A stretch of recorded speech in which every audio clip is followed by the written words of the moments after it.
নতুন বাসায় এসে প্রথম ব্লগ শেয়ার করছি। হ্যালো এভরিওয়ান, আসসালামু আলাইকুম। কেমন আছেন সবাই? নীলাস কুকিং অ্যান্ড ব্লগ থেকে একটা ভিডিও নিয়ে চলে আসছি। আমি নীলা। তো আজকে আমি ব্লগটা শুরু করব দুপুরের রান্না থেকে। তো পোয়া মাছ কুটে ধুয়ে পরিষ্কার করে নিয়েছি। এখানে আমি হলুদ, মরিচ, ধনিয়া গুঁড়া, জিরার গুঁড়া, আদা রসুন পেস্ট, পেঁয়াজ পেস্ট সব কিছু দিয়ে কষিয়ে নিয়েছি।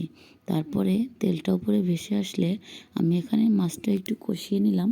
কষিয়ে তারপরে ঝোলের জন্য পরিমাণ মতো পানি দিয়ে নিব। আর এই রান্নাটা কিন্তু আমি একেবারে শুকনো শুকনো করে করব। তো তরকারিটা যখন প্রায় হয়ে আসবে তখন আমি দিয়ে দিব ধনিয়া পাতা। আর শীতে কিন্তু ধনিয়া পাতা ছাড়া চলেই না। তো আপনারাও কি আমার মতো ধনিয়া পাতা লাভার আছেন? রান্নার ফাঁকে আমি একটা প্রোডাক্ট শেয়ার করছি আপনাদের সাথে। তো আমি অনেক দিন ধরে আমার হাজব্যান্ডকে বলতেছিলাম যে আমার ফার্নিচারগুলো অনেক পুরানো হয়ে গেছে আর কি। তো আমার হাজব্যান্ড বলতেছে, দাঁড়াও, তোমাকে একটা জিনিস এনে দিব। তো এই তো আমার হাজব্যান্ড আমাকে এনে দিল একটা আর কি বানিশ অয়েল। তো এই অয়েলটা দিয়ে আপনারা কিন্তু খুব সহজেই আপনাদের পুরানো মানে যা ফার্নিচার আছে সবগুলো নতুনের মতো করে নিতে পারেন। আর এইটা আমি অর্ডার করে নিয়েছি হাইটেক্স অনলাইন শপ 2, এই পেজটা থেকে আমি এই বানিশ অয়েলটা অর্ডার করে নিয়েছি। তো তারপরে এটাও দেওয়ার নিয়মটা হলো যে আপনি যে কোনো ফার্নিচারই দেন না কেন, এটা ভালোভাবে একটা সুতি ন্যাকড়ার সাহায্যে আপনি আর একটু সাবানের গুঁড়া দিয়ে ফার্নিচারটা পরিষ্কার করে নেবেন ভালোভাবে।